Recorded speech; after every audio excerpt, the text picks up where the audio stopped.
রবিউল খারুল জানিয়েছে কয়েক ঘন্টা ঘুম প্রয়োজন, একটা সুন্দর প্রশ্ন। তো আমি বলবো একটা মানুষের ঘুম কেন প্রয়োজন?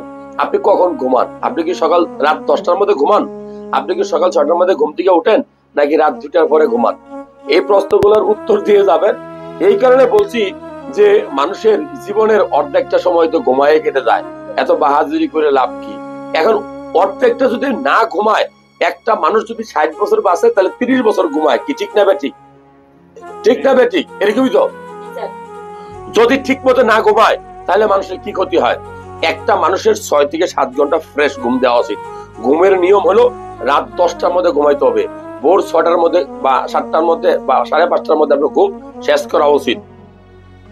ঘুম থেকে উঠে খালি পেয়ে হাঁটা উচিত, খালি গায়ে হাঁটা উচিত। খালি পায়ে কেন হাঁটবেন? যদি একটা মানুষ খালি পায়ে মাটিতে পা লাগায় হাঁটে, তাহলে তার মাটি হলো শরীরের সবচেয়ে বড় মেশিন। এই শরীরে স্ক্যান করার জন্য এই মাটি সবচেয়ে ভালো। ভাই, পারলে বর্ষাকালে কাদা মাটিতে একটু হাঁটবেন। কেন হাঁটবেন জানেন? আপনার হার্ট ভালো থাকে। হাঁটলে আপনার হৃৎপিণ্ড ভালো থাকে। তার মানে কি? খুব গুরুত্বপূর্ণ। আপনি যদি হাঁটেন ঠিক মতে, আপনার ব্রেন স্ট্রোক হওয়ার সম্ভাবনা খুবই কম। কারণ কি জানেন? এই হাঁটলে আপনার প্রেসার কন্ট্রোলে থাকে। আর যাদের প্রেসার কন্ট্রোলে থাকে তাদের কিন্তু জীবনটা সুন্দর হয়।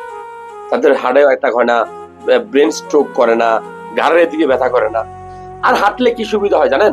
হাঁটলে সকালবেলা যদি আপনি হাঁটেন, আপনার মন এবং প্রকৃতির মধ্যে বন্ধন তৈরি হয়। তাতে কি হয়? মনটা ফ্রেশ থাকে, মনটা ভালো থাকে, সারাদিন আপনার ভালো যাবে। এই জন্য আমরা বলি খালি পেয়ে হাঁটবেন। খালি পেয়ে হাঁটলে অনেক রোগ থেকে আপনি দূরে থাকবেন।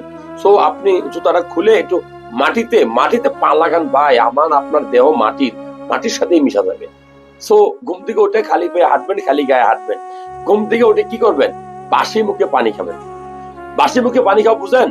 আরে এটা করলে তো আবার ঘৃণা লাগে, কিরে ভাই বাসি মুখে কেন পানি খায়? না ভাই, আপনি ঘুমাবেন যখন রাত্রেবেলা, তখনই আপনি ব্রাশটা করবেন।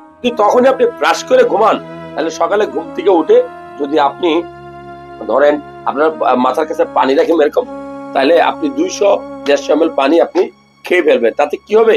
মুখের ভিতরে যে পানিটা আছে, সারা রাতে যে লালাটা জন্মাবে, অর্থাৎ মুখের ভিতরে লালা তৈরি হয় না, সেই লালাটার ভিতরে কি থাকে?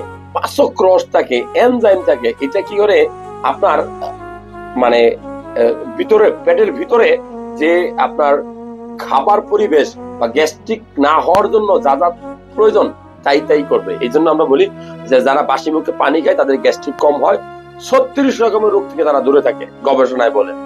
যাই হোক, সকালবেলা ঘুম থেকে উঠে আপনি লেবুর পানি খেতে পারেন। লেবুর পানি কিভাবে খাবেন? 1 গ্লাস পানি নেবেন, 1 পিস লেবু নিবেন, আদার রস নিবেন, মধু নিবেন, মিক্সড করে খাবেন। পানিটা ঠান্ডা হবে না, গরমও হবে না। ঠান্ডা হলেও ভিটামিন সি নষ্ট হবে, লেবুতে থাকা ভিটামিন সি গরম হলেও ভিটামিন সি নষ্ট হবে। সো নরমাল পানি খাবেন।